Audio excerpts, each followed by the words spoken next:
Hello বন্ধুরা, cricket Times বাংলায় তোমাদের স্বাগত। বন্ধুরা, ফাইনালি কলকাতা নাইট রাইডার্স দ্বিতীয় ম্যাচে এসে পেল জয়ের স্বাদ। লিগ টেবিলে হলো বিশাল বড় পরিবর্তন। তো বন্ধুরা, বিস্তারিত আলোচনা করার আগে আমার চ্যানেলে যারা নতুন তারা অবশ্যই আমার চ্যানেলটিকে সাবস্ক্রাইব করে দিয়ে সঙ্গে থেকো। তো চলুন বন্ধুরা, ভিডিওটা শুরু করা যাক। এদিন কলকাতা নাইট রাইডার্স টসে জিতে প্রথমে বোলিং করার সিদ্ধান্ত নেয়। সুনীল নারিন অসুস্থ থাকায় প্লেইং 11-এ জায়গা করে নেন মঈন আলী।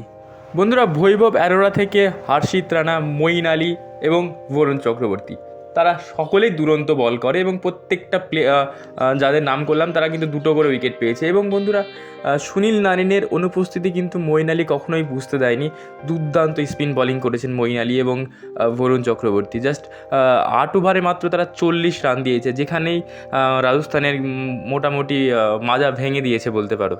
বন্ধুরা, 9 উইকেটের বিনিময়ে রাজস্থান রয়্যালস শুধুমাত্র 151 রান তুলতেই সক্ষম হয়, যেটা আইপিএলের মতো লিগে খুবই সামান্য একটি রান। ফলত কলকাতার এই রান চেস করতে খুব একটা প্রবলেম হয়নি। শুরুর দিকে হয়তো একটা উইকেট হারিয়ে ফেলে মঈন আলী, কিন্তু প্রথম দিকে স্ট্রাগল করছিল, তবে খুব একটা প্রবলেমে পড়েনি। কিন্তু যে নামটা নিতেই হচ্ছে সেটা হচ্ছে কুইন্টন ডিকক। হ্যাঁ ভাই, 97 রান করে নট আউট ছিলেন কুইন্টন ডিকক।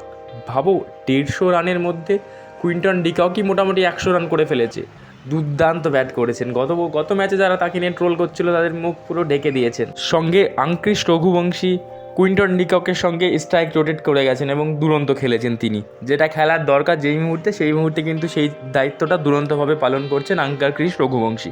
বন্ধুরা, 17 ওভার 3 বল থাকতেই কলকাতা নাইট রাইডার্স ম্যাচটা জিতে নেয় এবং লিগ টেবিলে 6 নম্বরে উঠে আসে। বন্ধুরা, এটা নর্মাল, আস্তে আস্তে কলকাতা নাইট রাইডার্স আস্তে আস্তে উপরের দিকে উঠবে এই আশা রাখি।